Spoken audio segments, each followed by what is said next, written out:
Selangor, which borders with Perak, Pahang and Negeri Sembilan, has a population of 3.9 million that consists of Malays, Chinese, Indians and other races. It is well known as the main industrial hub and also as a main entry point to Malaysia through the Kuala Lumpur International Airport, or better known as KLIA, and Port Klang at Royal Town of Klang for maritime trading routes.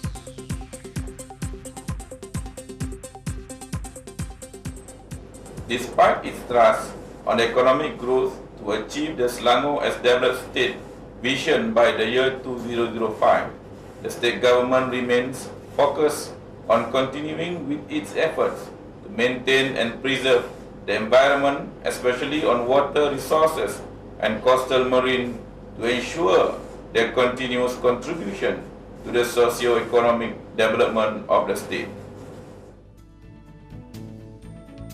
In line with this, and parallel to the Agenda 21 of the Rio de Janeiro 1992 Declaration, Port Klang and its adjacent coastal area has been chosen as the pioneering area for the Integrated Coastal Zone Management (ICM) National Demonstration Project for Malaysia.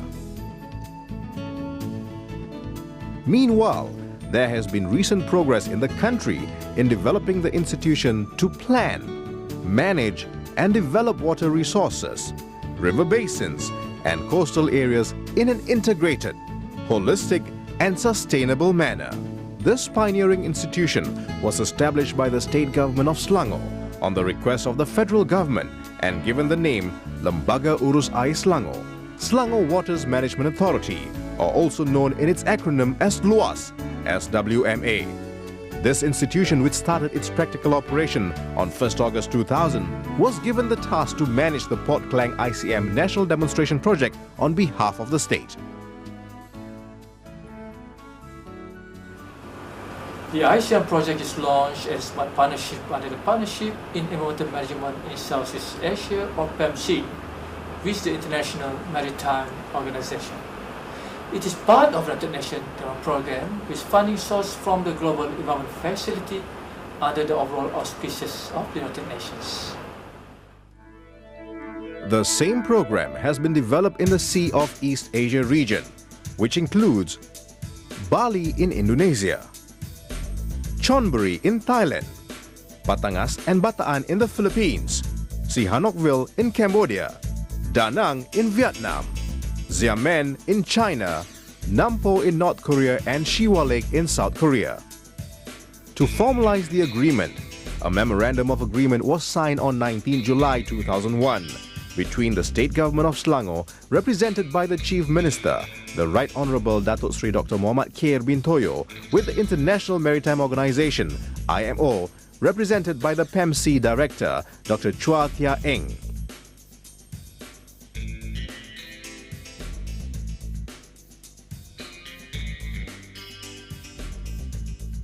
Concurrently, another memorandum of agreement was also signed between IMO, LUAS and Lestari, University Kebangsaan Malaysia, UKM, in which UKM will extend their technical expertise in the relevant field of study. The Port Klang ICM project is a multi-level project involving the state and federal government agencies, the private sectors and the non-governmental organizations. The Project Management Committee consists of 3 levels of committee, namely the National Coordination Committee at the federal level, chaired by the Department of Environment, the Project Management Committee at the state level, chaired by the Deputy State Secretary, and the Projects Working Committee, chaired by LUAS and having its members comprised of Klang Municipal Council and the State Department of Environment, as well as the other relevant government agencies. LUAS is entrusted with the responsibilities to manage, coordinate and implement the project according to the programs agreed with the IMO, with the participation of all stakeholders, including the collaborating research institutions, namely Lestari, Nahrim and Unicel.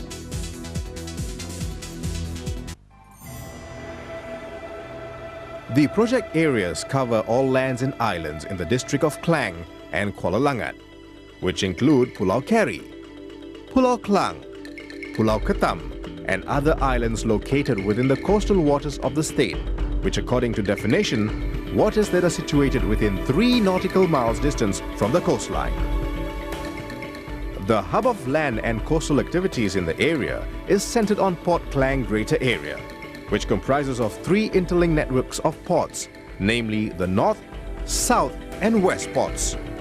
The boundary of the project encompasses the confluence of flows from 2 major upstream river basins, namely the Sungai Klang with 1,300 square kilometer catchments and Sungai Langat with 2,400 square kilometer catchment areas.